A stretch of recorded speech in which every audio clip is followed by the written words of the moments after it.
Entandikwa tugenda maaso saagalisibwa ate nate ku mulundi guno Tanzania Cinema okuva mu Bumara Films nga bakwataganya mu Najja Film Productions nga bakutuusako entandikwa Cinema Kasirye John Bosco ku screen.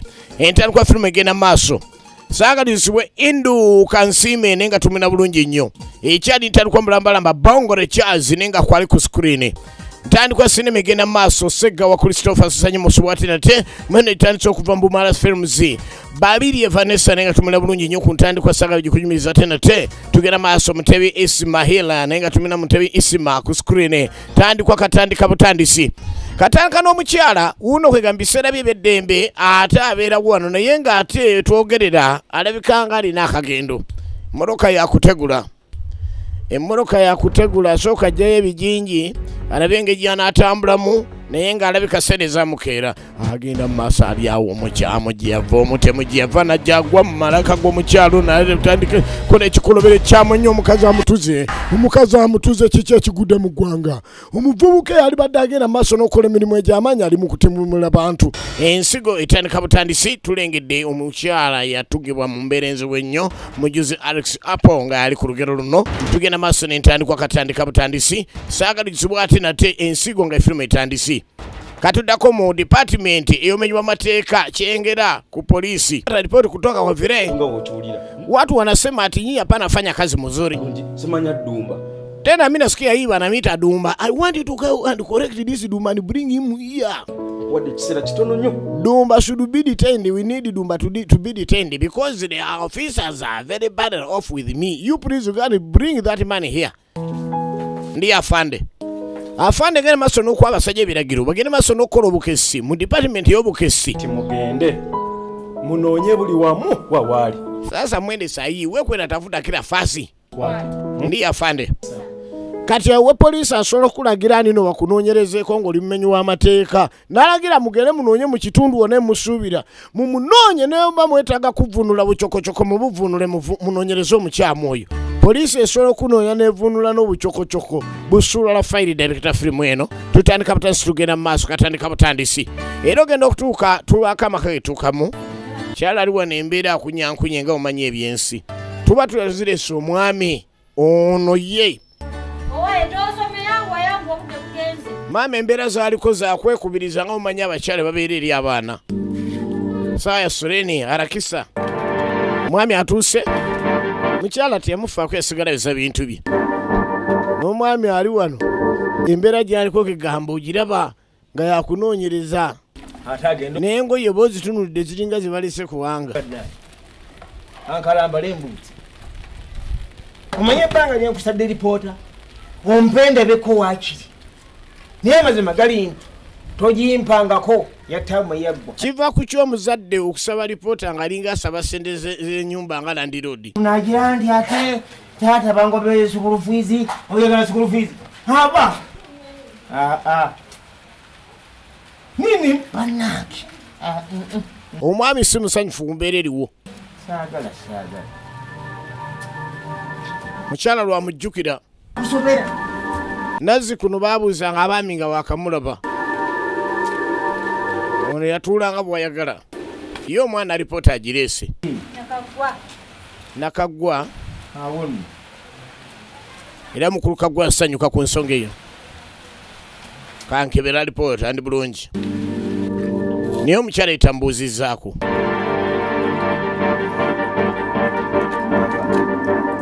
kino kiki gwe mwana kati osemerayi Noto tule wakaye tumaya nti ebyo kusoma bivaako amagezi toyina wafana nnyoko gye byayorekera tebyali birungi nga omuzadde aga nti si musanyufu era ebigambo byakozesezza eri maama w'omwana ono si birungi. Luzungu nofuna 10 Kiingereza olipata 10 ino Luzungu nifunye 10 naye Oluganda olulimi olubwo nofuna 05 Kiruga yako mother tongue nofuna 05 kumbe ogenda okweyegeza omwami ono ensoma ye era bamutule ne beewunya. Wandibadde wetegereza nno bulungi. Taata kuwa mwangalifu. Gyetegereze bulungi. Alipota hiyo siyo kama hiyo. Alipota teri bwetu gyetegereze taata. Tisobola kubanga ndaba nti kino kibi, wasoma bubi, wasoma bulungi, ninkiraba nenkitegeera. Ensoma ya taata mu bigambo bya bwino yeetaaga kuba mutoki. Nyoko omutwe mweri. Era kana akakudi ayita mu kuvuma ate maama kiba kirungi masogo mwana. Kitera kuva ku ki we kitero sangibwa. Ntegereze. Kiki. Mukazi. Kiki wanko. Kakadi wadire bindi byanga tebifanyira kubina ko kutereka. Ali no bukana no biwo mwana. Report yanga tene jamuno nojuwo mwana. Tata alowooza yeyiye. Era mwana yava waseka sakuni mama. Kitera kuva ku ki. Omwana ripoti alese yiyo.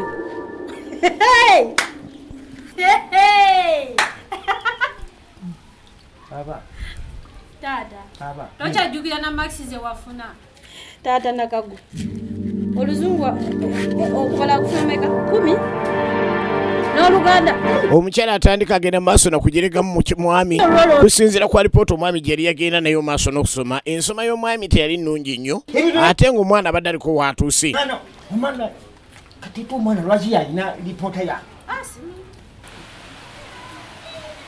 ni mama nekagokanso kembuuzi lwaki eminawuliza lwaki omwana ono tanjagala lwaki tanjagala omwana ave kukyokwagala sebo zebuuza nze kitaawe kitaawe weewale kuzaala wali omukoledde kaki ebiseera bisinga ng'omwana tomulabiridde kitera okumuleetera okuba nti ate gwe akola bulala ng'omukazi nenziwaayo ku ssomero maama yanoonya school fees ate yakukyalira ddanga yasomesa ng'akyayine mu lubuto yakukyawa dda nga lwakyanjawo ntereezaamu olwa mwana oyo nenkugamba yii taata nakagwa njo yakulya ku ttaka ly'ekiswa walindeetera mbuuza seba walireeta ate nze namanya munnange nze nalabanga otuula nnyo ku toilet ninera ettaka lya toilet osinga okwetaaga nange nembireka nalibadde nkola nti tugenda mu maaso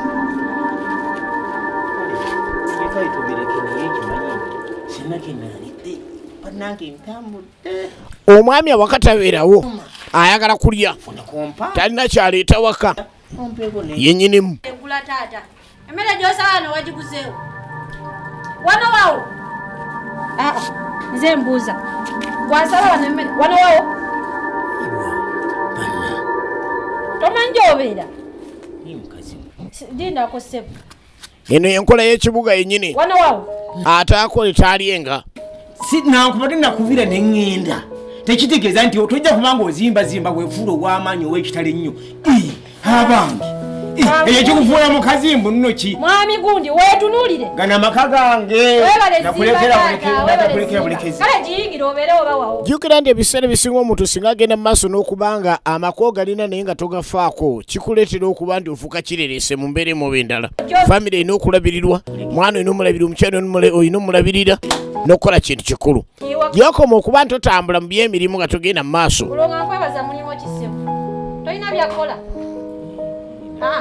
bwana hapana iko na kazi anatembea kutembea bila cha kuleta kitu yote nyumbani chakula kama akula chakula nyumbani hata nyumbani sisi hapana taka wewe hapa wakati bakwetaga osingo bera tulina kyogasa era omukwano gwana bikandi akano teguliwo unataka chakula wapa analeta hata nusu hapa unataka kukula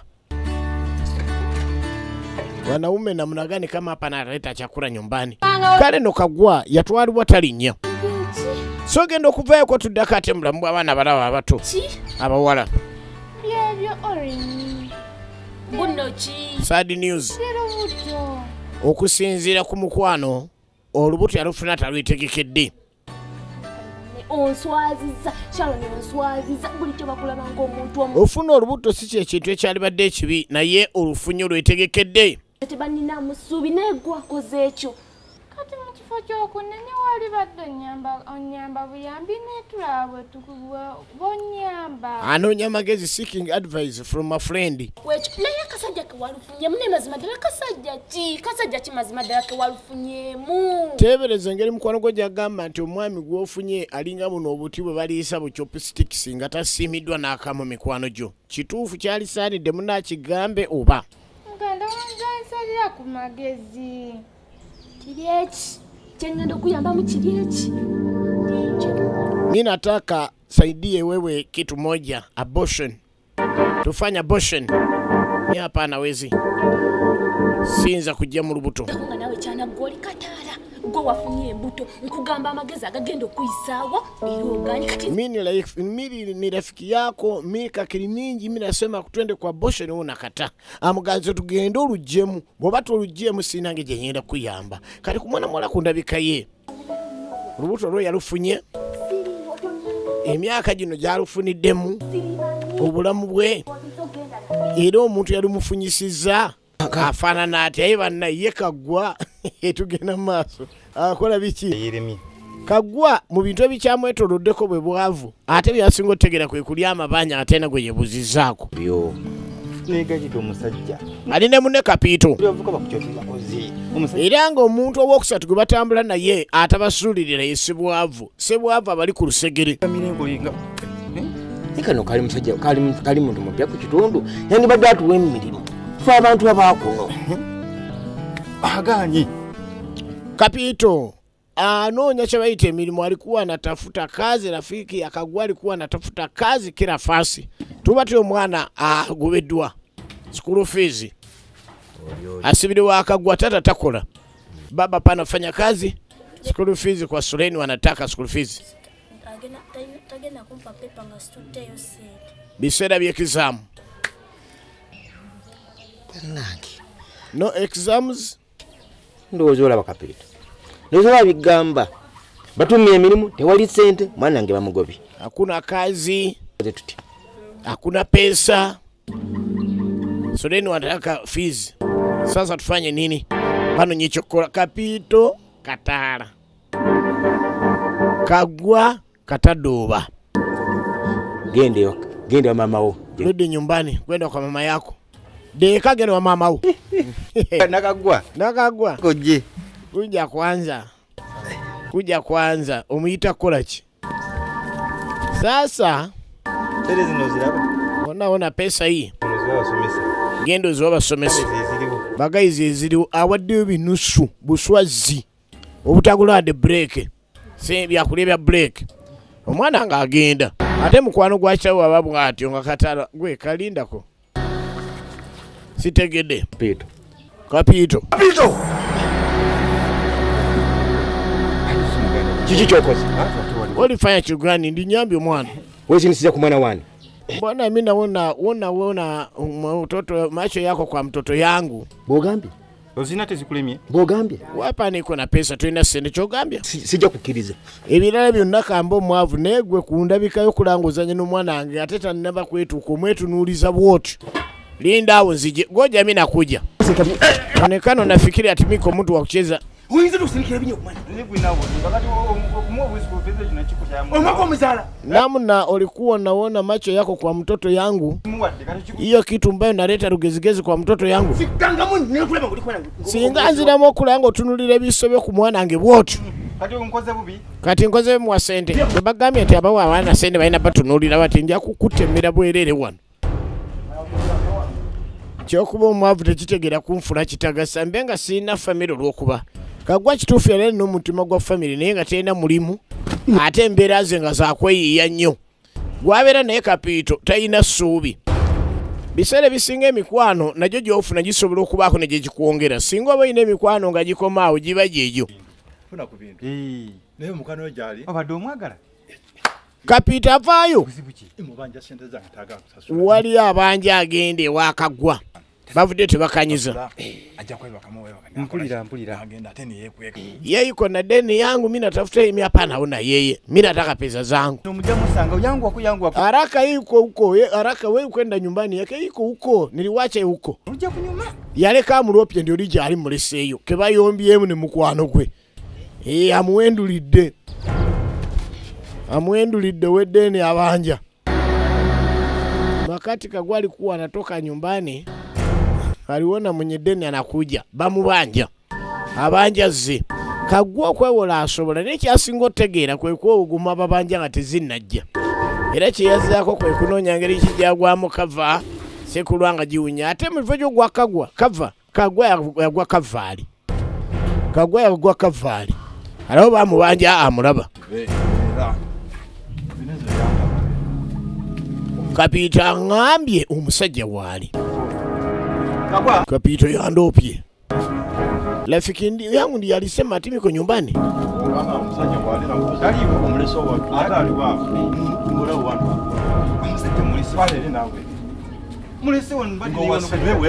Muleseo wano wenyini abaddewo alikuwa hapa, niliwache hapa, wacha anampa wewe pesa zako. Tebereza mukwano gwo kuwayo mumberezo.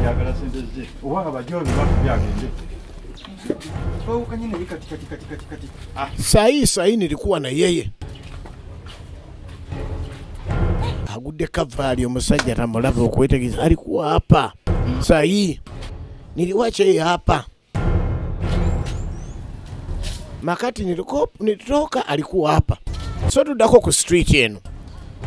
Street embera ya street. Embera ya street tugwa kuba muguweddalu wono muguweddalu agenda maaso muguweddalu asembera muguweddalu alianguka azimu. Alianguka azimu. Kila fasa anakwenda anakula chakula bila cha kulipa pesa. Nakula chakula bure. Nitapiga we. Alianguka azimu. Toka we. Pawano. Waluwa mwalo muto. Yenyini mali. Wetoka pa. Omulalu. Pananga njise. Wanini nafukuza mimi. Hapa nafikiri mimi naweze fukuza wewe. Pia. Wewe. Omulalu. Alianguka azimu tena nakula kitu ya bure. Narita rugizigizi yakapo nditako rugizigizi. Omulalu ya mtu ali misinde. So tudakate ku batuze buli omu ali mirembe je. Beyi yabayingidde weekend. Kagwa kumbera gyali mu weekend takyagimanye. Embere muyisa bwinengo eziringa ezitambulira ku anga. Naye nga ate mu kwegomba akwata kisuuka. Ebirungi abyagala ate nga embera isinnungi. Alengera Kapito waba Kapito waliwo sister wa Kapito no yamulisanga bubinyo mu kumuli obwongo. Omukwana alina mungi era nga gyakoma okuba omwavu obungi bw'obwavu bwalina gwe mukwano gwalina mu bungi.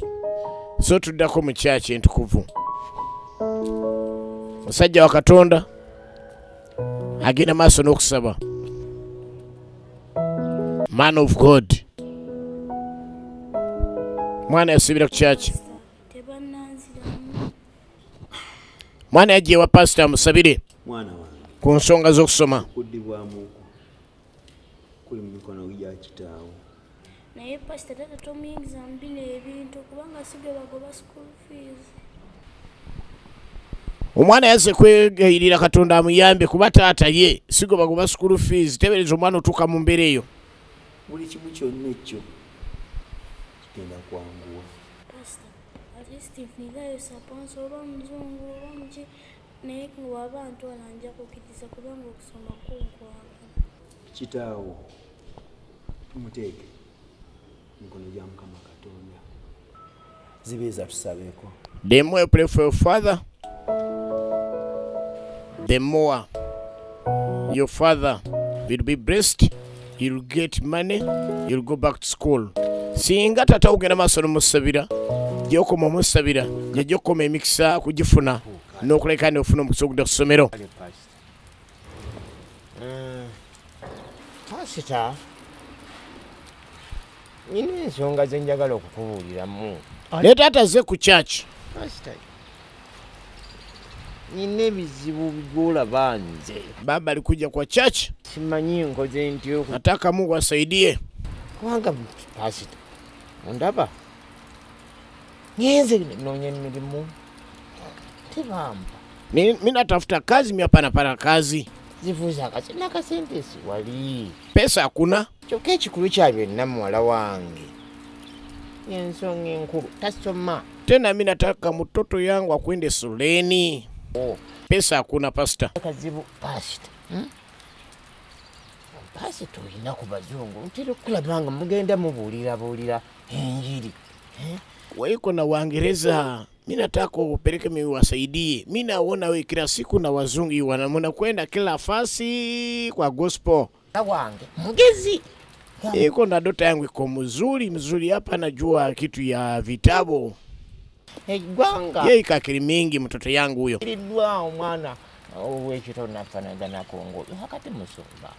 Nkoze ntya nyambiddwa ntya munange. Kagwa yali ngiyagala nnyo ebintu bya church musajja yagala yambibwe. Naye oyinza n'okubanga embeera zonna ozaagala naye azeeko eri Katonda. Naye nga alimu kiri. Kagwa ng'omuntu alina ebibi ebingi nnyo. Eno bagiyita ensigo. Era tugenda ne mu maaso. Nage Bumbala Films bakafulwe bakute mu nsonga zino. Ogenda osoma. Bikiwetaaga kyonna kiri muno. Unajikuwa ukisoma. Peleka Bible hii. Kila kitu iko ndani hapa. Kama ona kitu kitabu hii ndani, kila kitu itakuwa vizuri. Zugabi genda usome kitabu kyo. Kwenda soma kitabu hii.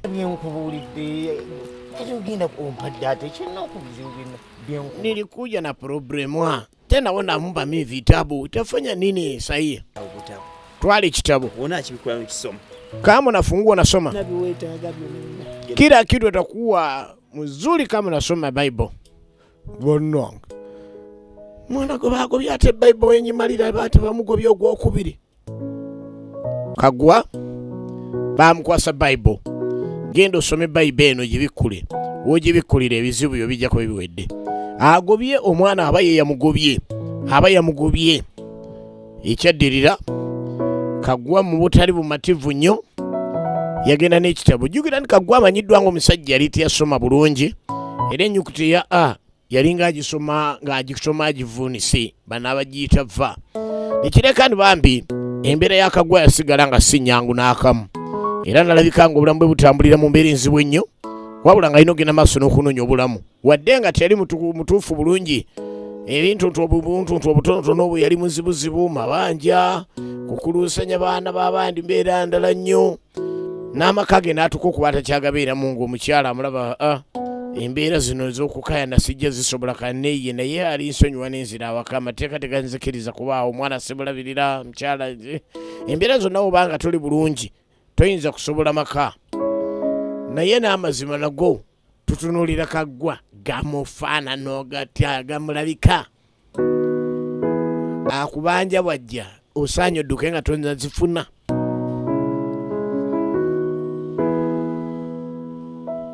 Kagwa buli omu gw'amanyi yayiiya nnyo ng'aweereddwa ekitabo. Kagwa n'ayongera n'ayiiya. Kagwa n'ayongera ne yeetegereza ekyokuzzaako. Kagwa n'atunuulira Bible nga n'ogisomamu peegi 2 tayinza kuzisoma. Mazima Kagwa yali tamanyi kusoma. Naye nga baamugamba bikola Bible eyo osome Bible buli kimu ojja kifuna. Pastor ampadde ekintu kino mbikule ekitabo nilifungua vitabu ye. Kama mimi nafungua, kama mimi nasoma, kila kitu itakuwa mzuri. Tena Kagwa pana jua kusoma. Kusoma yake ilikuwa teketeke. Sasa wacha mimi naona kitu ambao mimi nafanya. Kanda bechi chemba nkola kusawe ne kinzo kunyamba. Walwalwa ne ibawo. Nga nabo bambye ensi nga bwe kunyabalala tena beyine engeri gye bayisamu. Bwe bafuna ekyemisana kitera kujjanga kya mmere oluusi ngeva tewali. Enva wezijja oluusi emmere tewaba. Naye nga ssaawa ya lanchi yeekeera kyekintu ekikyawo kiba kyalina ekigira mu ssaawa. Mwami Ddumba agambye. Mwana adaze ageze kwewola. Yakuwola omuceere. Kwa dukani? Yaŋŋambye ekyo. Naŋŋamba yakola sukaali. Naŋŋamba yakuwola omunnyo n'akola ne peeni yoyo. Rita naŋŋamba tasobola kuddamu kukola birala kwongera ku bbanja era ebinyeebwa agenda sobola bikola. Madeni iko mingi, kama tunatoa kitu kwa dukani sisi hapana lipa. Leo sisi hapana kwenda pala kitu yote. Wacha tunakula bila kitu ngine, ugari peke yake. Kali kulia kaunga kerere kuduka baganyo kuwola. Tuba tulese kagwa empale yewe gamba embera temba amwa de 10. Agude ku mola lwana. Nga waliwo engeri Azene nkola mpya. Ulirize engeri mpya.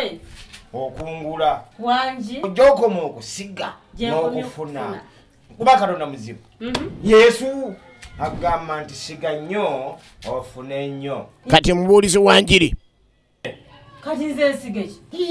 Nooya kyosiga. Baana bange.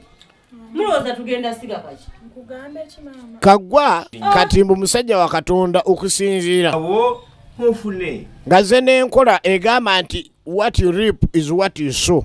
Kyosiga kyokungula. What you reap is what you sow. Bagiyita ensigo ye film. Okolo kimanyi?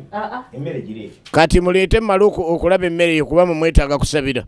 Leete emmere mbemba asabira. Mugaete kulinva. Muleete mbenga ambasabira. Kati pasito ono agenda maaso n'okubanga asaba muleete emmere ngisabire. Twagala okulaba ensigo. Kristo. Mujemba lage kyawandiikibwa.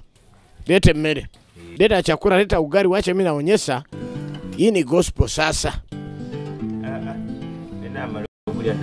Washing answer Tata nakagu. Kyogamba gwe kenyini gwagenda okirya. Inze bwendya. Yesu yabalidde. Kama mimi nakura, Yesu ndiye anakura. Kyogamba olidde n'obuuka. Hata James Mpe kumasi. maji we leta.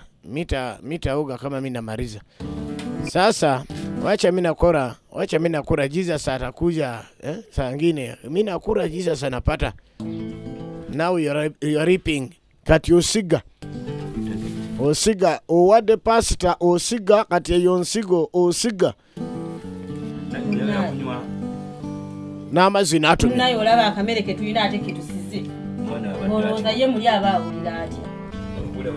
Gwe akamere kagwa ate ketulina. Najja kufuna singa nagenda kugula. Emmere wana kula chakula yote unasema we are reaping. You reap. Kati musige mujja kungula. What you reap is what you sow. Kati wano kyosiga kyokungula njagala okungule mu enva wano. Mulinnya lya Yesu. Kagwa atandise pastor ali emmere y'abandi. Awatali mulye kanjirye Yesu ajaba wenva. Kagwa afuuka pasito omuzibu atandika okukyankalanya agudde ku mmere y'abandi okutalinva akozesa amazzi oba go galemye. Nafuna katemba benazifuna tugenda ziri searching emmere ewedde. Nkugambye. Emmere y'abandi n'agirya Kagwa n'atandika okuba pasito w'obulimba, pasito omukyakalamu. So tuddeko nagagoomu ali wano n'abaana bawala. Ebyo byonna bijjeewaawo enkoko ezo osobola ozigabirira emmere. Alina n'abakozi, alina wali enkoko nagaga. Sente diriwo. Enkoko zonna zeenunze. Ndaba omulimu. Era beriwo n'abagula ebiyumba byonna ebijjudde ewaggulu. Alikuwa mujangere. Gefe baby. Nkugambye kyengenda okukola ku kyalo kino tokimanyi. Faamu ya nkoko, faamu ya kuku. Nasate n'enjoji maraddi. Nkugambye kati olaba bino byonna ngenda bikolako. Muli bulungi. Tubato pastor. Pasito webikumpulira atuse. Bulungi sebo. Mukama mulungi. Mukama mulungi ekiseera kyonna. Wange akyokoze makulu Agenda okulengera Kapiito yafunye omulimu ate yamugamba mbu oyo tayagalawo bakozi bangi. Mumbu yamugoba yagala baana be. Yamulimbalimba ate tebakyakwatagana. Yamutegeera nti yamulopa eri abamubanja. naye kasoke mmeko ne kyenjiga. Awo tewali buzibu. Yogera naye. Yogerako naye. Mimi nataka ongea naye kidogo kuja pandi. Rafiki yake yamulimbalimba mbu eno tewali mulimu. Alidanganye ati hakuna kazi hapa. Wewe nzuri. Okola wano. Wangamori. Nagamba lwe nyama zimakali ete akalimu. Oyinzo. Akalimu bagamba. Sina kyakkola. Bali bagala abantu babi. Omukazi n'omusajja kali gwina ali kutadde. Mutanaba. N'alikoze ndi. Gari uli mkwano kwa nyabachimu. Walikuwa wanataka watu wawili, mmoja mwanaume, mmoja wa bibi. Kapito. bafunye abakozi kapiito musajja waliwo n'omukazi kati Kagwera teyafunye mukisa ngakwadde kati oli mukukola zirwala togeyomba nange kati leko omulimu gwali gwa mukazi na musajja kati oyomba kikwanino nagombana teremuka chini, wacha mimi nafanya kama pasta hapa. Kama mimi hapana kufanya kama pasta, mimi tasema vitu baya watafukuza kwa kazi. Nja kugobesa kumulimulia byegamba. Yefude pasta. Kagwo waliko di pasta. Kiri za byegamba gobe mustani ono gobe mustani ono malokola naye chene kolera.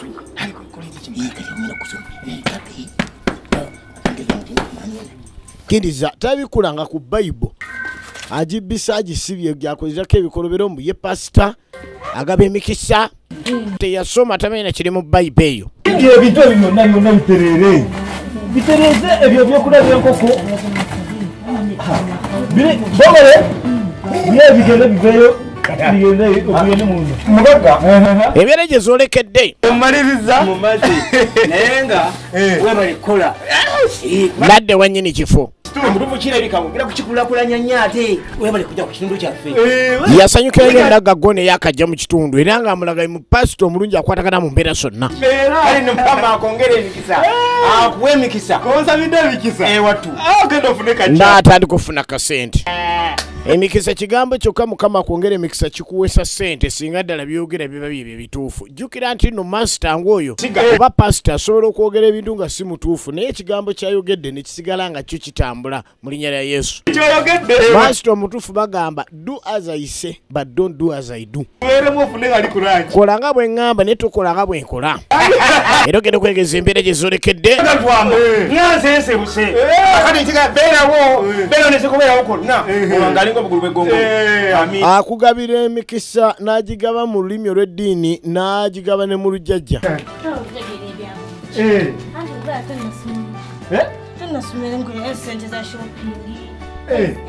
mpozi ka shopping kalero kancha nagaga kati koyogedde ka shopping kancha kati linda tugenda aba encha kumacha asirabishi nina n'omukwano gwange ono wakusatu ekyo kitono nnyo oyo tofaayo encha kumacha tugende ffenna nagaga ebya sente teyena buzibu naye nga kagwa mu makubo ge muno mwe yakoleranga ebintu byakola kino nakiri abagenda tambula alengera omuvubuka akkirira alinga ensi omuvubuka ono namulabawa kagwa aculupanya kagwa mukumpanya kagwa yenyize mu ddiini ate talina mazima wabula ajjukira omuvubuka ono gye buvuddeko n'omwe kakasaka ddala ye mutuufu alina okugula ku ttaka lino waliwo omukyalo omwe era n'ettaka lye lyatunda era kagwa yali atudde ebbali eri ng'ali ku bibye ne chairman nga waliwo nayogeramu n'omukyala ku nsonga y'okutunda ettaka kye yali aliya walinze bakasitoma bazze atunda ettaka waali bajjira katwanga bodaboda yavuga ng'enkola bw'ebeera musiraamu yagenda okugula omanye ebituuka by'okugula gekasakolekevafakoveyo kati kacwampali yeri avuga piki kacwampali yayogera kasita omugamba 5 ajja tezinnawera musiraamu yagula eddiini erimu abantu abakola ssente bangi nnyo wadde n'endala bakola kagwali ku bbali awo wali kumala budde gwekyukamu kati madamu sikulika wanyi kali nga bagenda maaso n'okwerambuza kategula musasa musiraamu yagula bogire ku kisakaate kiryo jjojjojje paka weewaawo kuli okirire eri yonna nakakatunumba kamwa bakagatanka mizigo toyi byonna opakiro bagenda maaso n'okulambuza bulungi ekigenda maaso wano kagwa yali ku bbali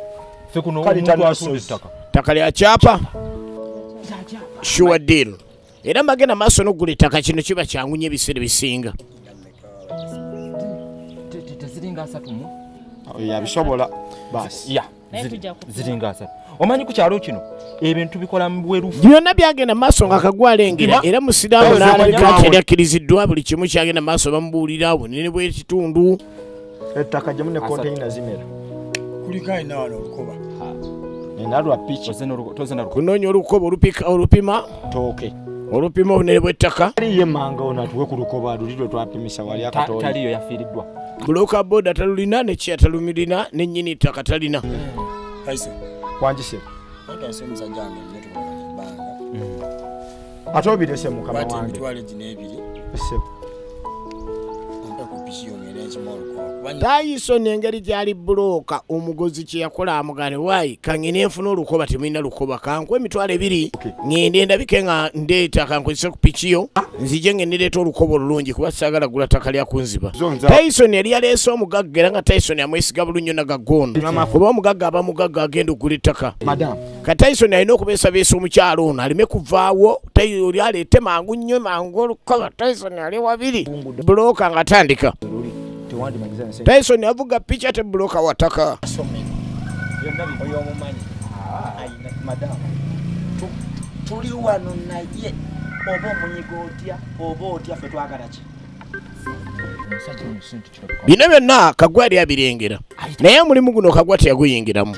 Bano batandika kufumbafumba nnyini ttaka babe bamanya bafunira ng'oli waleeta olukoba nagagga alese 2 n'agenda ne pikipiki eri asooka erwenge mwangu y'okuleeta olukoba agiwaddeyo ng'owa pikipiki wonaamuwa teziri ku ddiiru buli decimal stamp sente ezo zeziddukanya ofiisi yaffe ku kyalo ne babuloka mutoyagala ekyo kyase tewali buzi kipindi genda okula omugagga avuga piki agenda amaga mugagga agula ettaka agenda amaga kati ne piki eri emukubye ng'avuga sipiidi gy'otalabanga bano bali eno wampeeredde zino just mafuta obadde oziraba tuwulira ku Tyson yawaddeyo piki olabye ng'azinkwasa Tyson yawaddeyo piki kwadde amafuta naye aluddeyo ate wawanze eddusu nti mugagga tu mudakirika 2 ngo kyeyekengedde embeera naye mugagga bakyala yamanyira mmotoka kwesigama mugagga aluddeyo muwadde piki muleese lwa nsonga emmotoka agirese eri waggulu olabye era ekkubo kangende eka bwanaja muje kunkuba ogenze madamu ki ate kyoyagala okukola muleke ogenda wano siwana naye tewawa buzibu kiri nti tugenda pima nga tuva eri era ku nsonda wennyini tuva eri ku lusaalu tukole Tyson eddiru agiri makati Tyson eddiru agiri makati ojjako simu omwana tagiira nagizanyisa ogireme giwulya tebakubakerera abaana ebirala byonna bireke wuliriza Tyson yekka tumutegerera akijjemu enjawulo n'omugagga ono tubeera nga abali ku sayidi ye nnyo tumulaga nti wajja Tyson yasinze okujja ne muluzise Tyson owa boda yasinze okujja alya 2 buloka ne piki yakozedde 2 giyingidde tuddako omugagga pikipiki yagivuga agitwale nawalala naye ng'amaga otunulira agenda okugula ettaka yagenda eno teri aliyo mukava ze papa mulino ddawa nammwe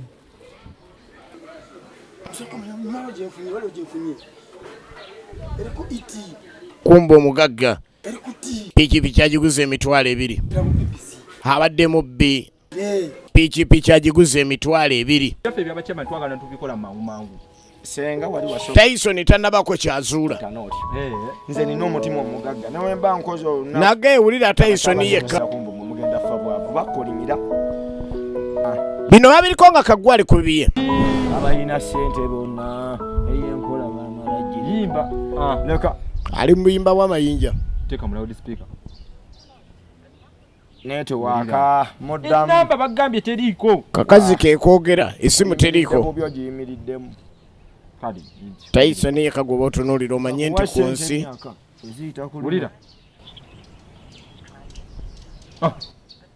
oyo omusajja kati nno kankubulire kino omusajja obadde omumanyi bulungi nnyo basi oyo mwesiga omuntu ng'anaakubba asooka n'akwetooloola olumala okwetooloola n'amanya ati kati ninamukwata wano oyo omusajja epiki yagiguze 2 Kagwa abadde asuubira okuba nti nno waliwo akasente Kagwa abadde eri bali ng'ali kubyeta asuubira sente mu bantu bano Tyson adde asuubira okuba nti waliwo akasente akyagumye kyeyatidde byo baba beera bizi pikipiki oraga bagibye ndi kunze naawe ani abaviriddemu already nga naye piki yammeka Mbola akoze piki. Ani ompita mudawa. Nedda ku stage kulite kuliko mikwano gyo. Kubira ko omuntu obirimo. Kira nawe. Nzo omumpe. Tugenda maaso tulengera. Nsonga kiro tulengera ensonga eno. Wali.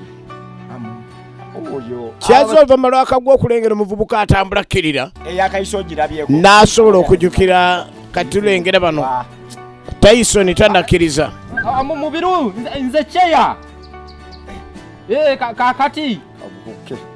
Pichi ya Kaiseri yao kwa adiweya. Owae Kaiso Tyson wafoyo olabyeko ku pichi ye wano. Isi. Eyo. Eduka. Ngenda kusaidiza wazanna mataba. Isewo.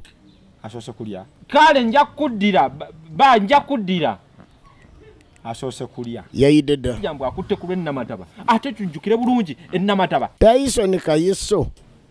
Wali adiweya. Omanyi lwaki akuta ku namataba. Tasobola kujjayo sente mu bantu n'agira gwakubbi mu bayidde Tyson yaliyo Kaiso Tyson yaliyo agenze kati afuna awo n'abala sente ze najana kuba olabye ziri wamu bizike ebyebi aliokaddawo ku luddo mu Lukasenta ajeyo obwa Tyson bwa Kaiso kwegamba buli mu bigambo ayogera alinga yamira kasidi mubenga n'obugumi yayidabulako munyi kino kikiyite akakyala ku simu kakyayogera kasita kwogera ku simu omanya teri kuba jijjiko ennamba yange ogirina ojja kunkubira muyina obutima bw'ensinte muguma Kaiso yayidde okutunda ttaka okugula piki ne bagibba ate ng'ali mu ddiru za ttaka kale biseera ebisinga oba otunda ettaka weegendereze diki olifunamu ddi abatunda ne balifunamu gye bali naye ate waliyo ate era abakola nekigaana nga bizinesi endala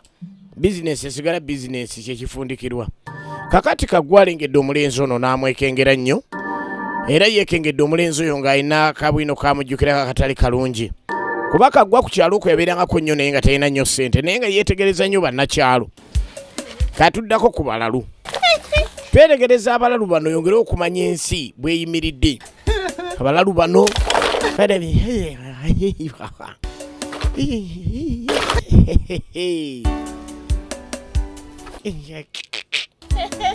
bali wano nankerekejje ne senkerekejje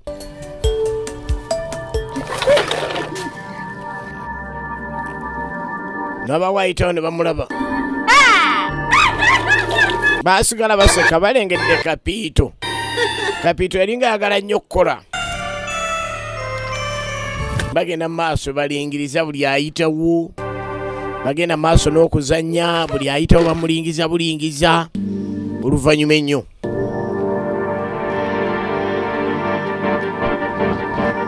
Kaggwa yajja agoberera omuvubuka gy'akutte ng'omuvubuka namwekengereddewo ng'amujjukira okubaako ne kaddiru akamu kerimu ak'ettaka muvubuka ayimiridde teyeetaaga nnumba alabika yamuzaala yali alidde ennumba ku lunaku lwe yamuzaala tasekangako bukyazaalibwa okuggyako ng'empewo ye mbikudde amannyo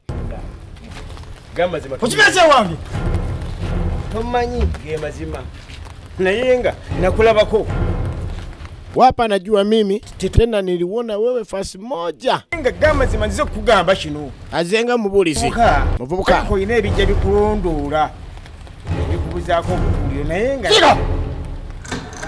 naye nga mbadde nteesa azamula ekigambo egyemize emibi onooba togivuddeeko gijja kukubuzaako obutuuliro nakumubulirira abeere ngadde eri Katonda aterere biri oti mbala biri ngamba emu moja ngenze nayenga kyendiko kyekituufu wesonyiwa emize emibi bona togivuddeeko ombula onvire togenda kufuna butuuliro muvubuka yasiikuka n'ensi fesi nefuukuuka omutima ne gutankuka yennyini mutaagulukufu kati wagamba nviira ku bbiri tolinda kutuukako so ogenda okomawoko Kaggwa abadde anonye ssente ajewa omwana we gwe yabumulamu erinnya lye school fees zireeteddwa mukyala yeewonyeza leero weegaganudde bakaseko ka maama ijokolawo otyo awutandisa okweyisanga taata omutuufu ye paati gy'oba owulirayoko eyo ekikulu okweyisanga taata omulungi ekikulu mu byonna ebirungi biri mu maaso katubirinde Nakaggwa soma Yeta. Otegedde. Ate kasita batamugoba lwaki taasoma. Mpozi n'ekirala. Tulya nga gyakudda waka. Gyakudda mu maka gange. Ebyo tunaabiraba olulala. Byakulaba? Kayize byawaka. Mukyala n'enjogera ekyuseemu. Ankuleko okirowoozeeko. Kitegeeza mu byonna olina kukola nnyo okusobola buli mbeera.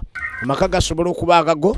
Enkoko zange zirudda. Ogenda okuddako eno omugagga atanze okyakala naye akera naawe akapiito okukola naye enkoko zibulira kumu. Nze nzitutte. Banaye.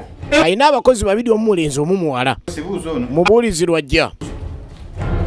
Aliko nakwasa ebisumuluzo. Bosi kankunyonyo. Obubbi ku kyalo bweyongedde. Jo, nze nabadde wano. Nakedde n'enjera, bwe namazze ne tuyingiza enkoko ne tuzitowa amazzi olulemu. Daba enkoko ezisigadde mu kisibo. Nakola ebyange. Gwe. Kapito. Enkoko ezo nezitalabika.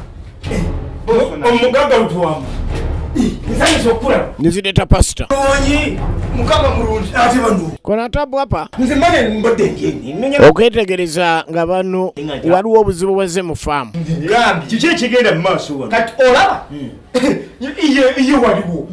Wajja wano n'ondaba. Walaba enkoko ezaaliwa bulungi nnyo. Olaba enkoko ezaaliye. Okwetegereza omugagga alajana. Kati sawa zino. Obungi bw'enkoko. Bandekeddeko enkoko ezo. Bazibbye zonna asigaddewo bbiri. Enkoko zezo zesigazizaawo. Ezo. Yote awa kuisaiba mikono 2 peke yake. Abakozi b'ennyina baabo. Soko yinde malokula. Pastor. Linnya lya Yesu. Enkoko zino okudda mu linnya lya Yesu. Enkoko zino okudda mu linnya lya Yesu. Saasira ekigambo. Enkoko teziri wala. Ogenda okunoonyereza. Kumpi wano. Enkoko pasita agamba teziri wala. Ayongedde n'azisabira. Naye ekikulu kya ojja kundetera ebizibu gwe. Yali amanyi bulungi mukwano gwe. Kyovula ye kyanyonyola akimanyi. Kano kenyina akatono. Ofune ekingi. Kwega gwe naleta kana akatono kesigazizaawo. Pasita zo okusabira ate yasobye. Agamba siga okungule. Rip you will show. Rip you will show. Siga okungule. Kyosiga kyokungula. Naawe olabula ki? Siga okungula ezo zinsige munganze pasita. Ogenda kungula. Tozera bana bakozi nga baagalana. N'ogamba nti buli kimu kinaatereera. Bana bakozi baagalana. Nze simwagala. Baagalana. Baagalana. Nakimugamba mugamba nakimugamba. Nali mugamba ono mukama wange. Ngagamba nti obadde omwagala. Nakimugamba ono mugamba wange tusingana yo nebimugamba. Nze muneka n'onandaga. Bosi agenda okulaba mukwano gubiri. Olaba bano. Ono abeera anaaba. Ono nga taddewo eddaala amulinge. Ali kumulingiza. Pasita. Ayinza okugamba kyokka bulijjo oguningiza nga naaba. Kumbe emala kulaba nga ddala emusanga alingiza nga oli anaaba. N'omulimu gwennyini gufudde. Enkoko zitwaliddwa zino 2 baziwadde pasita mbu pasita emulungi ennyo. Kapiita yali anoonya emulimu ebbanga eddene agobeddwa. Ng'ayogedde ebigambo bino ebimugobezayo mukwano gw'enfaafa ebaabeeranga. Kitegeeza nti kakati Kapiito agobeza mukwano gwe ku mulimu. Kagwa agobeza Kapiito ku mulimu. Kagwa agobeza mukwano gwe Kapiito ku mulimu. Era embeera gyolekedde si nnungi. Kagwa lwafuna enkoko. Amana Kagwa. Aleeta waka. Omanyi baali bamugobawo kati alina okuzza omukwano.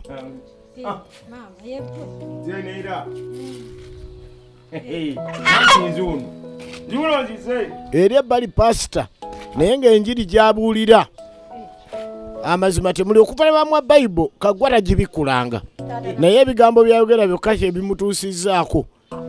Asaamu omutumaana asaamu okukumpanya abagamba siga okungule. Onvugamidde munange. Nakati bibi aliona kuku aliteremuka kuteremuka chini hata kusalamia baba yake. Hiyo kitu inaonyesha inatakiwa kuwa mfanyakazi kukuwa baba kwa nyumbani yako, kuwa bwana mzima kwa nyumbani yako. Pegambo kubera omwami atukirido inokola nnyo kubeza wa makago. Isubiri okudeka weriri. Sangine mimi narudi nyumbani. Unaona bibi anataka nirudi nyumbani sahi.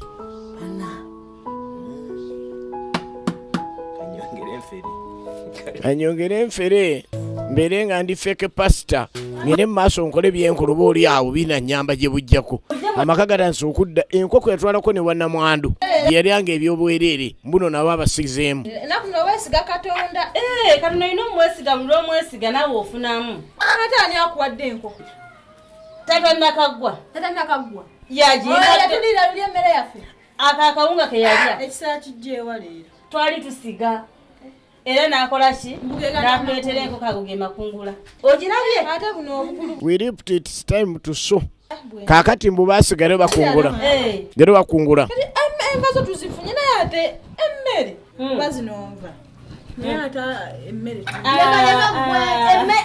nze kasita enkoko ebaawo tuba tumaze abaana basanyuka nnyo tudda ku Kaggwa atambula ddamu asisinkana omuvubuka nga omusajja anoonyereza mwoyo mutukuvu andaga nti enkoko ezikukabira ku mugongo nyingi ate yesu andagira nti mutuufu ezo enkoko muvubuka asookola okugenda katonda andaga yesu andaga nti enkoko zoyina tezina kuba zizo zikwata kila siku naiba weiko nakuku nyumbani yako werudisa faso litoa zaye enkoko z'abandi mu linnya lya Yesu zaye enkoko z'abandi mu linnya lya Yesu omuvubuka ono yamumanyi mubbi kuba yamulabako olunaku olumu ng'ali ku ddiru y'ettaka ng'abba kati ekakyansi ako akakozesa ogenda maaso n'okumukangakanga gwabba enkoko gwe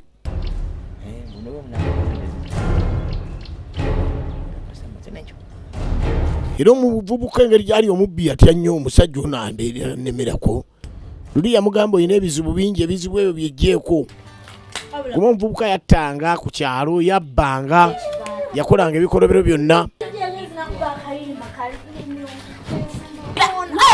genda okuddako eno mubaana bakola bato bagenda maaso n'okusanyuka ennyo jjukira kapiito gye yabeeranga lyayina abanyanda ze nga si muzibu nnyo si mubi nnyo enda tukuba bukubi buuso nze tekinsalangako kompyuta ddami kulwammwe mikwano gyange ate kiki twakoze ate gwe kati jo nakusanze mu kifo ekikyamu mwana gwe agezaako kubira emikwano gye bane bekubeera ababeera tebagobera katonda ebbala kyekifo ekikyamu wadde okimanyi okimangu bye nakimeyo tebiyambe essaawa eno naye nakusanzeyo n'omusajja mubbala abalina mukazi tusaasire sirya bisiya naye leeta omusajja oyo omumanyi omusajja ndawuleka naawe omusajja yandize yetimbye erinnya lye nti nze simagonja ntudde njagala Rita kale kati kambagambe omusajja oyo naawe omukimanyi omumanyi nze mumanyi omusajja oyo musawo muganda abeere kati bwe wategeera oti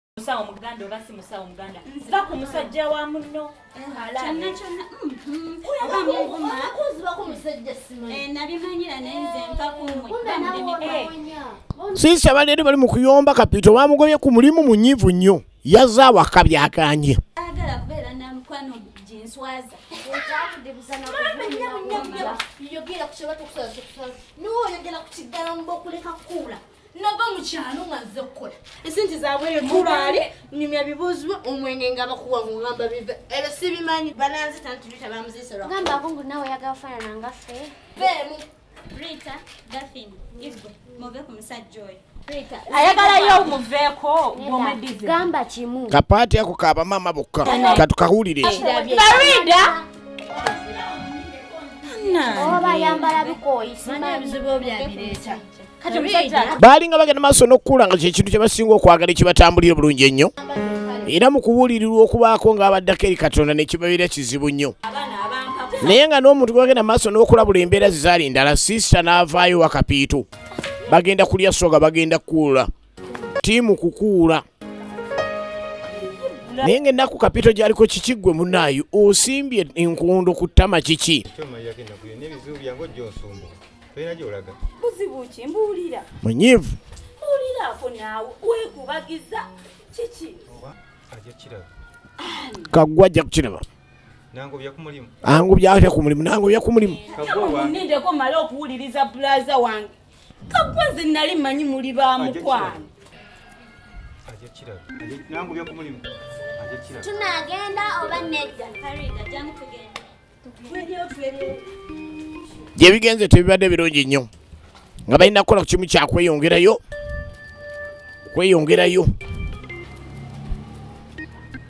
yasigala mu nnaku y'amaanyi munnamugobesezza ogenda okuddayo okweeno omwana ebyokusoma yakomewa pasita era omwana yalokoka ne taata n'ategeeza nti taata yalokose eyo bayibuli gy'ayina nza yagimuwa ogimuwa taata yagwa oluganda yagwa n'oluzungu tamanyi kusoma tamanyi kuwandika baba yangu hapa anajua kusoma hata kuandika piga maandiko hapa nawezi ekirungi oyize omanye okusoma kaki olina okukola oddeyo ewaka okwata ebbayibuli oyambe ku kitaawo olukula ebbayibuli eno muzuula ekyama ekigirimu owulidde muwala naye nze ebiseera ebisinga ntera bimala ne maama wange naye taata wange mukyanze omulabako musajja katonda alumiriza nnyo kyogenda omaaso n'okugula bayibuli gye baawa taata genda ogisumulule ogisome kikyamu ogitaawo era n'agenda maaso n'omusomesa obutagenda maaso nakwekubira ku maama yekka ne taata bataata musabire atereere bikula bayibuli ofune ekyama ekirimu osabire kitaawo tomukyawa kikoze bulungi olyose nojja akati nakusomera ebyawandiikibwa osobola okuddayo okula ebbayibuli eyo yawulira omwana ono waalina okuleka nti amusomeramuko naye wabazzeeyo abe nga kyekintu kyennyini watandikira okusoma yamusomeramu n'amulaga wagenda okubikula ng'atuusa wali kitaawe amubikulire mu bayibuli eyo abeeko nekyasoma wagenda okuba emirembe gyonna egigenda okuyamba famire giyambe taata giyambe bonna mugagga batambulatambula agwa ku pasita ng'atuuzizza abantu ali mu kubulira kigambo adduse kuba amanyi be yakuula pasita jangu ng'omugagga musanyufu adde amanyi nti nno ndi yazudde ebyenkoko nti yasaba tebikola kuba amanyi naye afeera bufezi ze fake pastor naye ng'ekigambo kya katonda kisigala kyo kigambo pasita ne waba mukyamu ekigambo kisigala kigambo ali omukama mulungi ekiseera kyonna yamuga enkoko baziza kati juzi waŋŋamba enkoko zange zijja kudda zakomyewo nayongera nakimukakasa kayimiridde buli akimugambye adduka sibaye sara ewatu sisobola kukolekerawo kale olabye sara yatuuka enkomboko ne zidda yebaza nezo zizo kale olabye n'akakyayo ojja kuzi omuntu asobola okubeera nga fake pastor naye ng'ebigambo byabuulira abantu ate bibayamba emirembe gyonna kale olabye mukama mulungi ebirembe gyonna mukama mulungi ebiseera byonna bayibuli tagibikulangako naye buli lwakozesa ekigambo kya katonda n'akyogera ate abantu abamu basobola okuba nga bayambibwa naye ye mu mbeera ze engeri gyakozesa obuferefere pasita mufere naye bamuwase ne takkiriza ni baziwaddeyo mu butuufu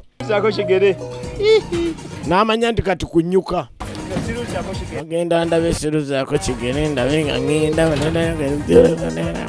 katoddeyo embeera yoneeteredde tewali kisumbwa kyonna tewali kisumbwa kateredde sirina kigenda kunemesa kyonna n'akazifuna n'akazitwala yasigala sente azifunye kwegamba buli kimu akifunamu ate mu bufere bwe n'asigala ng'ali bulungi tuddako wa musajja wa katonda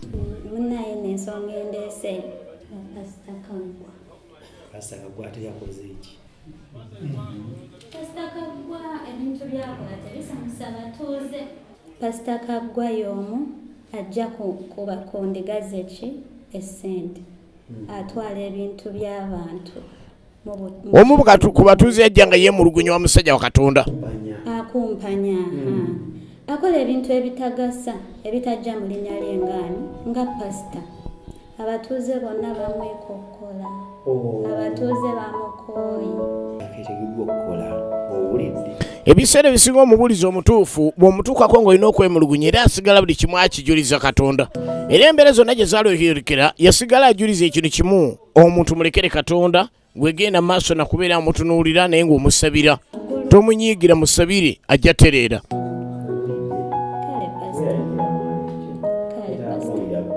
kino kyennyini kyawulikika era omukyala n'alabika nti akkiriza omuntu ono tumulekere mukama ajja okuyamba naye kapiito ye okutereera okukwe badda ku nsiike yaabwe kubanga bazze ku levo gye baasookerako bonna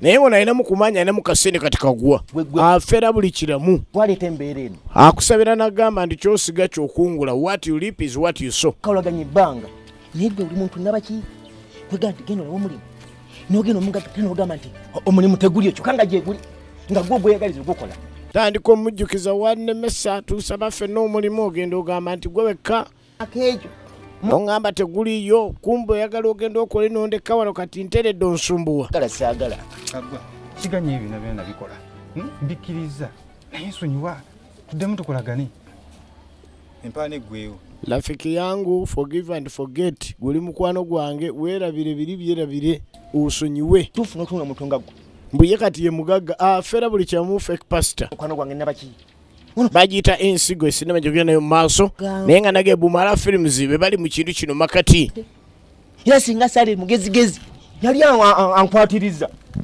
kati nkuli mukwano gwange wawa gwe yaliwo mujanja kale obuganya okunsonyiwa bonaagana okunsonyiwa gera mugamba tonto pastor muferi obadde bakimanyi tuli muferi nja bagamba bonaagana okunsonyiwa kale tukolagane sementi ku kokoto tukolagane sementi ku kokoto bwekiba bwekito nga bwotyo bwogambye amaziba nange njogera eri abantu nti gwa benkoko kube poliisi nti wategerekese nti gwa benkoko z'omugagga poliisi ekukime osibire ku poliisi osibibwe oba ogamba nange empena siwena Kagwa kiki oyagala nkukolere oneesonyiwe kyobuuza oneesonyiwe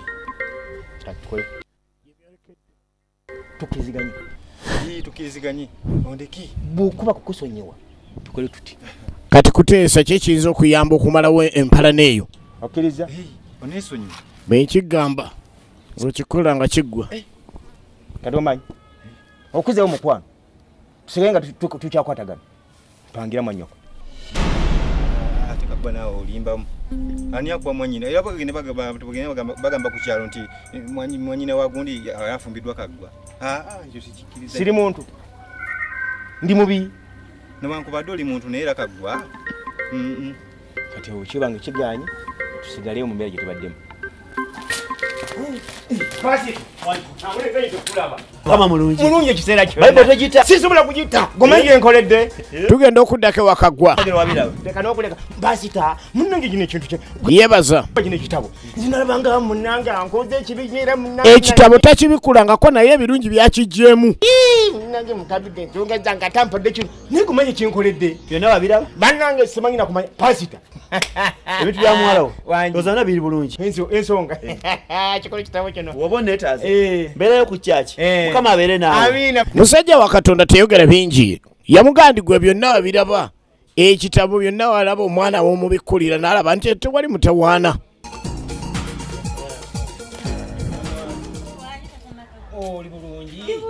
omukama mulungi namwandu yakkiriza ne musajja nomulokole tuzimbiirazi namwandu nga bwe nakugamba owange akakano ey'amagero byo biyiika buyiisi Kagwa fake pastor nti gy'onookoma okusiga n'okufuna yagenda maaso n'omulaga ku kyensigo kizza eri ggwe what you reap what you sow olina omulimu what you reap is what you sow ey'amagero bigwiridde ofunye omulimu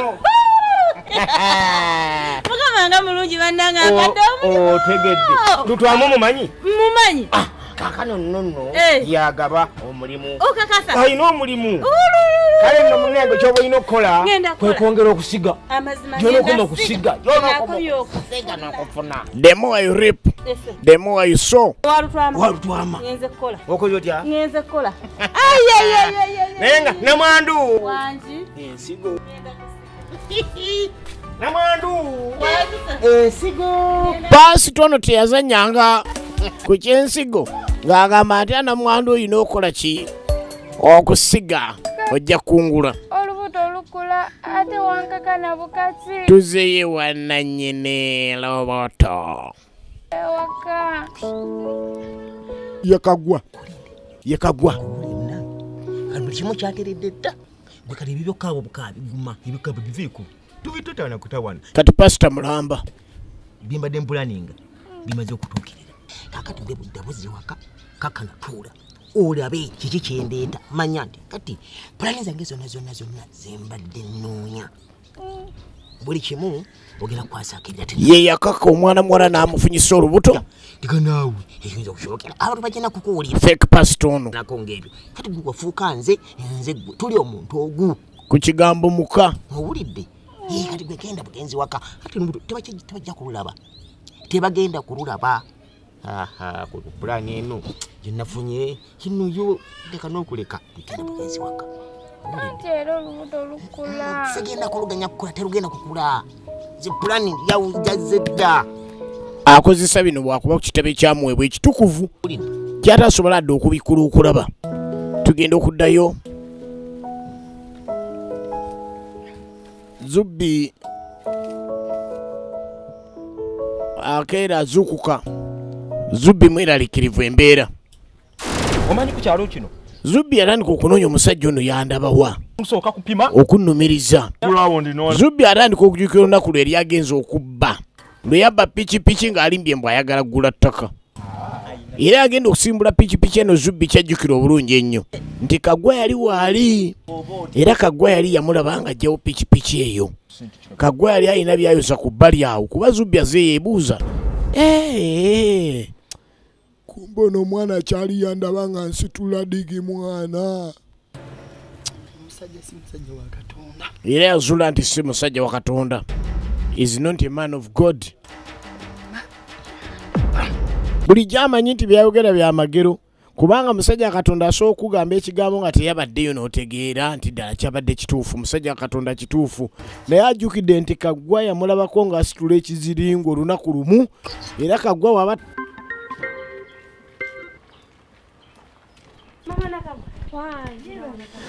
Kaggwa ku bikolobero byalina agasseko ekisinga obuzibu.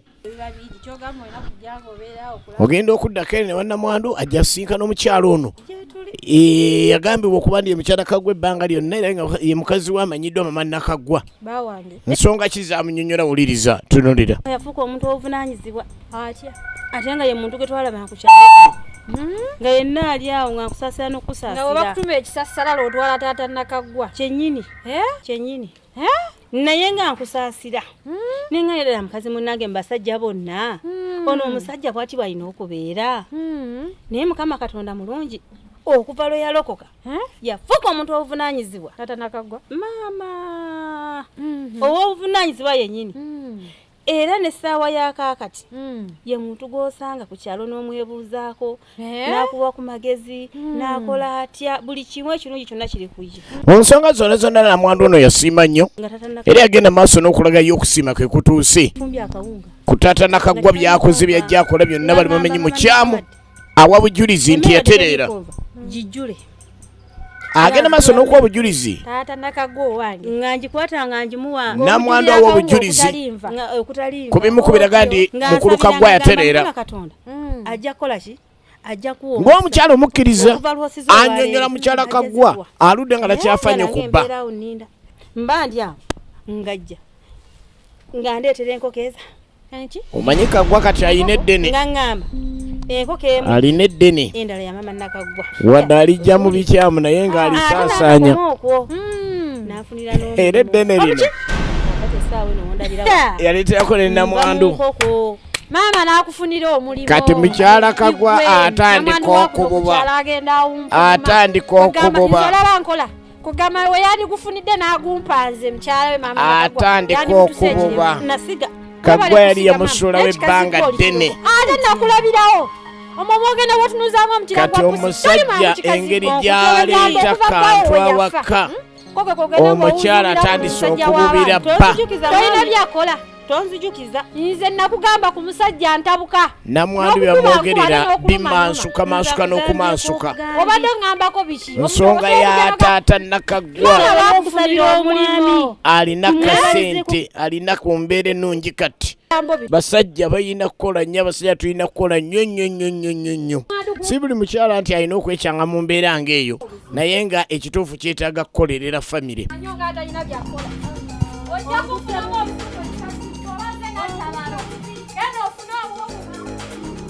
Budde lwaggula fazaali afenga obudde bukyali nga tebunatuuka bwa lwaggulu kyokka Kaggwa n'atuuzizza ali mu ggulu. Ayogera ku kigambo kye waggulu awo mu ggulu ne bagamba Kaggwa keeranga. Kati kaseera kakulya kigambo. N'omwana oyo yakkiriza nti ddala pasita. Ali eyo. Taabikulangako ku Bayibuli, tasomangako ku Bayibuli eyo. Kapito naye yeeyeeya yeesaaniise azze naye aleko nekyakola ku kyaki wano. Pastor Mukama yeebazibwe. Bantu bakkirize. Oluganda Mukama yeebazibwe. Abaluganda ngenda okwetonda eri pasita. Kiki? Pasita netonda gy'oli. Kwetonda nabaki? Pasita bulijjo mbadde njagala mukazi we. Azze kwa bujulizi. Naye nsaba okumusonyiwa mu maaso go pasita. Ensekkirize. Obadde ogala mukazi wange? Pasita. Kibi nnyo. Ekyo neetonze ku lwekyo pasita. Okufukamira afukamidde. Kuwa bujulizi. Testimony. Mwanange mu maaso ga Katonda tebengayo kibi kinene. Yamugamba dde njagala mukazi wo.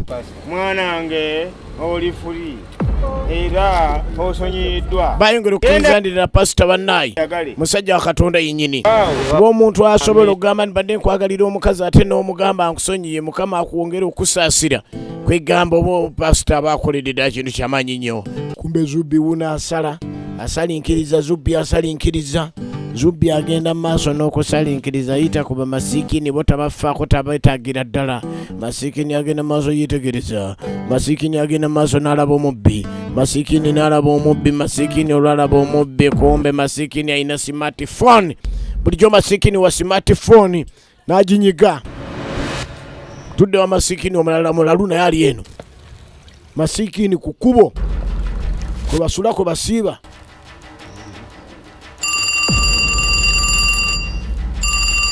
Masikini omulala alina essimu. Kumbe bulijjo bamasikini bano. Hello, I've received the target over. This is a palu. I've received the target. Is just sloping down. Is the Leo Dumba I've been looking for the whole time. Hello. Now we tell our family that this is the culprit. We've got the culprit at all. Kumbe bambega bulijjo abagenda maaso n'okunoonyereza omenyi w'amateeka beefudde mamasikini ne bava ku kkubo afaane nga jjayo nga toze. Eyo y'enkola ey'abambega entuufu. Ogwa ku masiikini n'ogwa mu katale ogenda otomera omusajja w'ebinyeebwa bigenda okuyika bivaamu pisito. Lwaki? Agenda okuddako eno. Kaggwa akoze byonna abisobodde. Bazze namga lwaki mu byonna ogenda okuwa obujulizi wadde obujulizi mbuyagala mukazi wange mwala alikyanyiziza. Ate era mukazi wange gwatamu ebyapi. Katwanga abantu batuvudde bakkiriza. Naye ng'amanyi si kituufu. Fake pastor ableminga munne amunenya. Ate kituufu? Kuba ekiba nga kituufu akamazima Katonda mu ggulu. Ojja kuba nguddeko. Ekitegeera nti ebyokusonyiwa biba bivuddewo. Tekimusanyusiza owootya obujulizi nti nno oyagala mukazi wange. Testifying that you are in love with my wife is not good, my friend, although I'm a fake pastor. Tekikola. Ngenda kuba kumanyiira. Odde bubanga oli ku mukazi wange. Odde ku mukazi wange. Ate n'omwana ng'oli muli ontabula butabuzi ngoyagoyagoyagoya. Ate namugulu ojja kuba nguddeko. Bibi yangu na mtoto yangu kama mimi napata report. Nti obadde omwagala oba kiki okuluusanya n'abantu bange abo nja kufuna. Kale mbadde nsaagale kakwakulizo kamu akaliwo mala kunoonyereza ndabe kituufu toyagala mukazi wange. Noonyereza babadde batambudde mu nsonga nnyingi nnyo nga bakwatagana naye wano wowe mundi ogusoose nga alabira ddala Kaggwa ayinza obutakwatagana na Kapiito. Babadde bakaya n'ebyoluzzi naye babizeemu ebyolunnyo nja kuzuula. Bemba nfera abantu saagala ate mbafere nga gwodde eri kubeera ng'oli mu alaali. Kenkizuula nga kyalaali ku jjinja ly'ekyuma n'ejjambi ojja kulondako ekigonda nze nkubuulira. Kale baalabika ne bagenda maaso n'embeera ezo naye nga ye kitamusanyusiza siga tekimusanyusiza. Bambega baabano babadde bazuuka ebbanga lyonna nga bamasikini ku street. Bw'oba ogenda mu maaso n'okwagala okumanya security taliiko muzannyo. Bw'etambula ogende mu maaso n'okunoonyereza ojja kukikkiriza. Alipoota omukulu. Omusajja tumulabe tutegeddewo waali. We've got the culprit afande and we know where the exact place where is located. Badde nyina omusajja gwe nondoola gwe ninyakagere gwe bayita Kaggwa alaika alina kukwata n'omusajja gwe wantumako Dumba. Waliwo enkoko z'omugagga omu ezaabuze ku kyalo. Report y'abafande.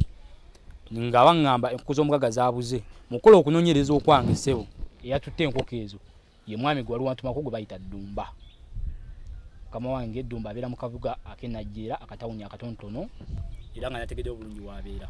I find I've been following the suspect Korode Kagwa already time, but he is connected with the culprit Korode Ddumba. Now we've located a very police. Now we are going to arrest him now. Era fanda gena maso na woda ngakakasa. Ntino kusinzira Kagwa go badde banonyererezaako okusobola okuzuula Ddumba. Bakitegedde Najjera tasukawo. Era bayina mujja Najjera. Yeri asubira okubani gyasangibwa Ddumba ono. Bambega amaze ofuna full report. Baavayo nga bayina amawulire agakakasane omukyamu bayina omufuna. Bawala! Naye Kagwa ate gwe badde bayitamu okunoonyereza ye ebibye musango ogugwe tegunnaba kakasibwa oba kunoonyezebwako oba kiki abadde alina ebizibu bye birala. Poliisi esobola okukuleka ng'erina kye yeetaaga nereko omubbi w'eggaali ng'eyagala owa piki. Naye ng'emaze okuzuula naye byokola weetaaga okunoonyerezebwako. Nsinga yeeyagala kyotalabanga. Jjukira ddiru yonna yonna kati enjiri agitutte wa sisita wa Kapiito kyayagala kirala afunyisiza abaana b'abandi embuto bannamwandu ababonyaabonya Bayibuli tagibikulanga kigamba yogera kya Katonda kungulu alina eddiba lya ndiga kyokka nga munda mu ssege ye Kagwa. Kuna Lwaki ebeera yiyo? Anti bayanjawulo. Ibayanjawulo era nokola etolo kolera otumanya. Ekolerawo. Kati foro kuna wate wetufuna. Tetusobola okujja ababiri. Ate yate ababiri byo obe yabangi eba yalwa kutaano. Okusabira omulwakuna abangi bajja Friday kati jangu olwokuna ofune egainema ebesembedde neema baliwe baba abangi enneema ebewuguka buguka naye woboze weke enneema eri ku mwanjo kati jangu olwokuna ofune enneema eri ku mwanjo okusinga lwojjo olwokutaano ng'enneema ewuguka. Zubi Wajide yamutegedde nti enjiri ye amala kuzuula kyokoze. Ekigambo kya Mukama nno kinyiikiridde. Bawala ono pasita asaba kuvegala ffe mu kyalo eruweero nga ngula piki pasita osaba omubbi n'abisuulawo kuba aliwo pikipiki gyeyabba eruweero nga pasita amulaba kyati kubanga ngula pikipiki pasita asaba osaba gwe ate gwe kyali gwe olwaliro ogenda kungwako gwe kyali ogenda kitegera ne maka gamu embizi nva gwe kyali gwe mwana oludde ebbanga ddene ng'onoonya naye olwaliro nfunye gwe kyali gwe Omanyi gwe sikumanyi ge mazima. Banyweza Kagwa ensi yamukuba akubedde mpi ate ono kyamukoze neteke newata Kagwa yasoberera buloka n'agikuba omubbi. Kagwa mu bizibu bye mu bubbi bwe mu buculupanya bwaliko awonye bizibu bingi ku luno omubbi abadde amusse.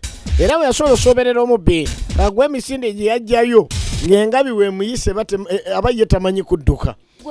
Kati omwana aliena agenda maaso okwogeramu ne brother we Kapiito kiki kino kyondeeta mukwano gwo nga mulaba simutegeera. Kituufu bagambye waŋŋambye Kagwa bagambye bw'ati alina kyagala kimukolera omusajja oyo si mwangu muzibuzibu amusetingirayo mu magezi. Olwokuna abeerayo n'essaala eyo olwokutaano abeera n'essaala eya yagala mutwale mu ssaala yiye enneema ng'esembedde pasita yayirya gye emisinde kiki oyidde ogudde muliro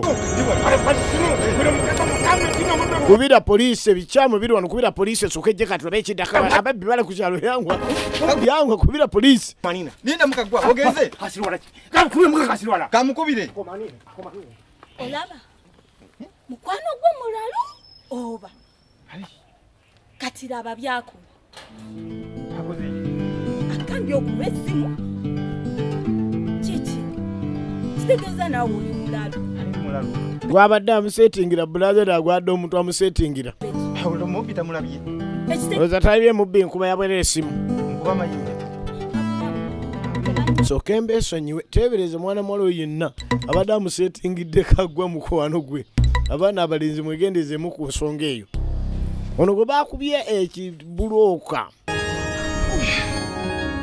agenda okudda engulu Kagwa yadduka ne Bayibuli n'agireka awo kyokka baagimugamba bikula Bayibuli ogisome obenga owonya abantu teyagibikula nako kuluno omubbi agimulesezza era omubbi yadda engulu naye talina bye yatunula Bayibuli yagifanako ng'agenda we yategedde oli fake pastor mu misinde Kagwa agenda maaso n'okudduka omubbi talina kikomera kyatamanya gyamugwekeriza alengera ekisiira lengera ekisiira ono omubbi atwa n'emisana era kyeyakola nga atwala Kaggwa nga muddusa mpaka mu kafunda.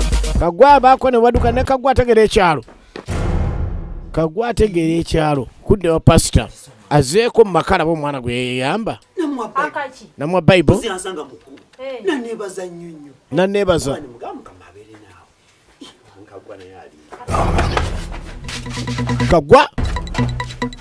Kaggwa pasita abadde azze waka amanye Bible gye yaleeta emikisa gyajja yeekweka alingiza wakaawe wali ajja kuna muntu anakuja kiki okakazi teryaliyo bamulese talinnya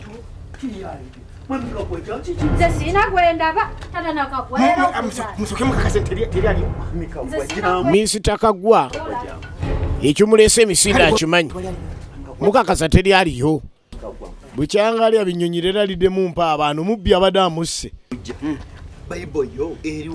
Bible eruwa vitabu iko wapi? Kitabu iko wapi?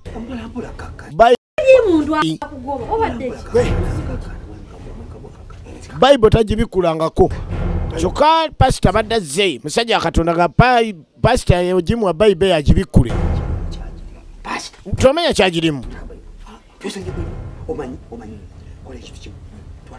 ntwala wali Bible ntwala Bible gyogirese oba togibikulanga kama bado soma peleka mimi faso liwacha Bible tugendeyo naye hawe munzizeeyo tagibikulangako bamulese tayirinnya pasita agamba Bible omuni ogibikula bwe mutagibikula muba temuyina makulu ge muba mugijjeemu mubbi abagenda Dumba basanga eno saidi ze Najera bambega nga baze n'embaya ziri baja namba ya lutu eno kyokka bulijjo balinga bamasiikini nga bali ku street. Poliisi ebintu bingi nnyo byekola okubaako ne byerwanirira ku bantu ba bulijjo era eyita mu bugubi bungi nnyo okulwanirira abantu ba bulijjo lwakuba ebiseera ebisinga ate ebirungi byayo mawulire tebifuluma okuggyako akabakwonoonese kakeera ku mwanjo gw'amawulire ogwenda okwetegereza Bible yino yagisanzeyo tagibikulangako kata nfiire wano negwawo omuntu abadde anzise yayogera amazima wampa Bible saagikozesa bulungi abadde yayiiya nga fake pastor abadde tagibikulangako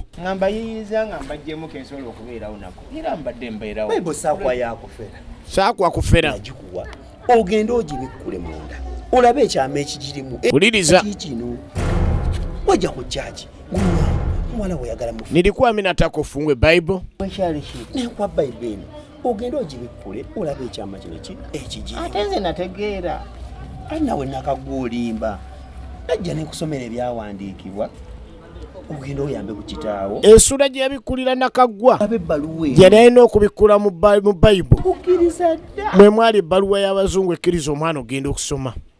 Wakati walikuwa nakwenda fungua Bible hii ilikuwa na barua ndani mwenye ilikuwa inapeleka mtoto yako kusoma kwa shuleni ya wajungu ogenda okola barua yali munda mu Bible tata tiyabikula ku Bible Nakaggwa tiyagamba kutata nti bikule sura bweti kanyabo ne bagizimba nze era abali balina n'okuzimbira abazadde bano ennyumba ensonyiwe kubagamba zimasaaki teyatwala mukisa ogwo kubikula Bible kuba tata ali teyasoma tata n'achulupanya ne Bible musajja Katonda lekamu ebbaluwa eyali eraga obuyambi obuyinza okulwazaali okubazimbira ennyumba ennungi saako n'omwana okusoma scholarship biseera ebisinga buli olaba ekitabo ng'ekyo kigoberere nnyo ebikirimu mwanange nsobola okufuna akafu mutima n'onsonyiwa era musajja wa Katonda yatandikira mu kwetondera mwana yetondera pasita yetondera ezzadde lye pasita n'agenda maaso n'obbasabira bagende mu maaso n'okuba bagendera ku bbaluwa eyo bagendera ku bbaluwa eyo n'emikisa tata asobole otereera Glory be to God. Bweto wegenza ate nate ebadde manyiddwa nga ensigo katandika butansobera Salongo Jingo. Bweto wegenze nenga Kasirye John Bosco badde akoleza nga Kagwa ate Bongo Likyazo waffe adde akoleza nga Kapito. Induka Nsime ye mukyala ate Dumba Segga wa Christopher mwana chali yali mwebale nnyo mwebalire ddala ebirala bingi bikyajja okuva mu Mara Films mwebalire ddala mwebale kuba nti muwagira ekina Uganda by Ugandan build Uganda nasako mukono Salongo.